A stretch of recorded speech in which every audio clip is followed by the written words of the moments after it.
When Emperor Aurangzeb died in 1707, the Mughal Empire was the largest it had ever been, but also the weakest it had ever felt. Its treasury was empty, its army exhausted, and its provinces restless. What followed was not just the fall of a dynasty, but the end of an age. This is the story of how the House of Timur fell, from the throne of Delhi to the dust of history. The vast empire, once a titan of the world, was a giant of clay, ready to crumble. The death of one man set in motion a chain of events that would see a glorious civilization fade into memory, leaving behind a legacy of art and culture and a painful story of decline. After Aurangzeb, his son Bahadur Shah became emperor.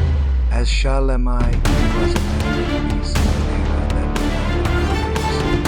He tried to heal the deep divisions his father had created, ending harsh laws, showing respect to leaders and seats, and restoring a sense of dignity. It seemed like the empire might find its way, but his rule was short, only 5 years. The wounds from decades of endless wars were too heal so quickly.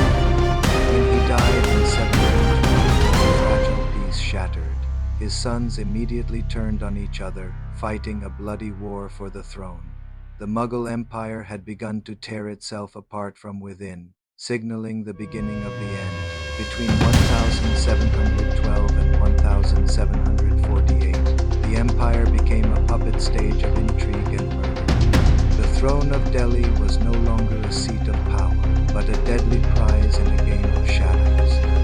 Jahandar Shah ruled for just 1 year before he was killed by his nephew. It was Farrukhsir who made a fateful decision in 1770, granting crucial trade rights to the British East India Company, a decision that would have devastating consequences. Soon the powerful palace nobles known as the Syed brothers Delhi completely. They became the true kingmakers, placing and removing emperors at the treating the crown like a toy. Then, in 1749, disaster struck. Persian invader Shah invaded India. Delhi was burned, its people were massacred in the magnificent peacock throne and the diamond were carried away to Persia. The empire's glory was not just tarnished, it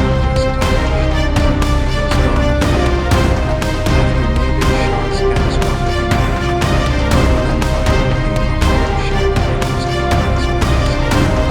was glorious once. The emperors who Ahmad Shah Bahadur was a ruler in name only. His ministers held all the real power. Alamgir II was murdered in 1759, another victim of the court's venomous politics. Then came Shah Alam II, an emperor destined to witness the rise of two formidable new forces, the Marathos from the west and the British East India Company from the east. In 1764, the fate of the empire was sealed at the Battle of Buxar. Shah Alam II and his allies were decisively defeated by the British. He was forced to sign a humiliating treaty, surrendering control over the rich revenues of Bengal. From that moment on, the Mughal Empire survived only in name. The emperor's orders no longer held any power beyond the walls of his palace in Delhi. All that remained were poetry and memories of a bygone era. By the time Akbar Shah II ascended the throne in 1806, the Mughal domain had shrunk to just the city of Delhi and its immediate surroundings. The British East India Company, once a humble trading firm, had become the true master of India. The emperor's name was still used on coins, a symbolic gesture, but his power was confined entirely within the palace walls. He was a sovereign without a kingdom, a king without a crown's authority. Yet even in its twilight, Delhi glittered. With unparalleled art and culture, the city became a sanctuary for poets and artists.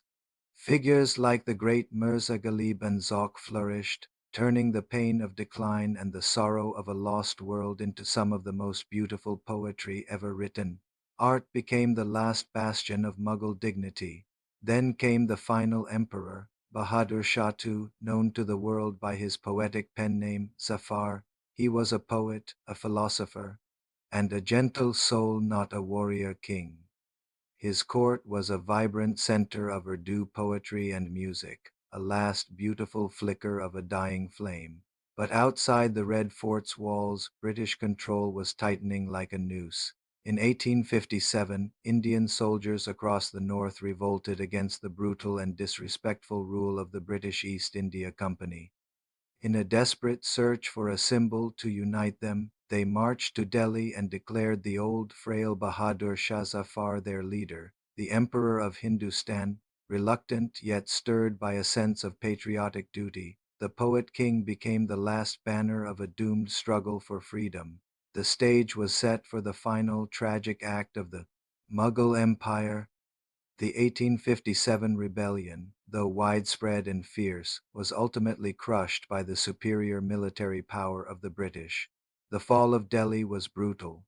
The city was sacked, its people massacred, and the dream of independence was drowned in blood.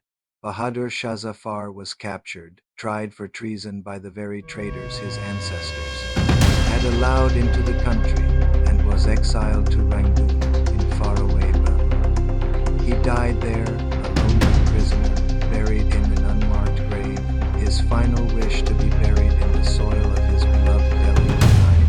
With him, the 300-year-old Mughal dynasty came to an end. The last emperor's final poem captured the heartbreak. How unfortunate is Zafar. For burial, not even 2 yards of land were to be had in the land of his beloved. The sun had finally set on the Mughal Empire. The fall of the Mughals wasn't just the end of the dynasty. It was the end of the world. It marked the formal beginning of the British India, a new era of colonial rule. But the legacy of the Mughals lives in the breathtaking architecture of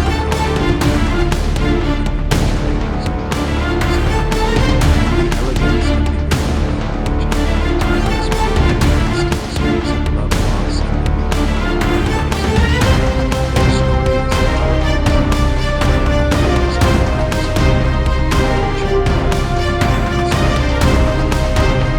Thank you so much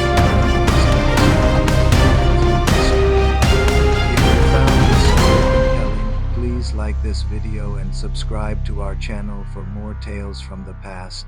We'd love to hear your thoughts in the comments below. See you next time.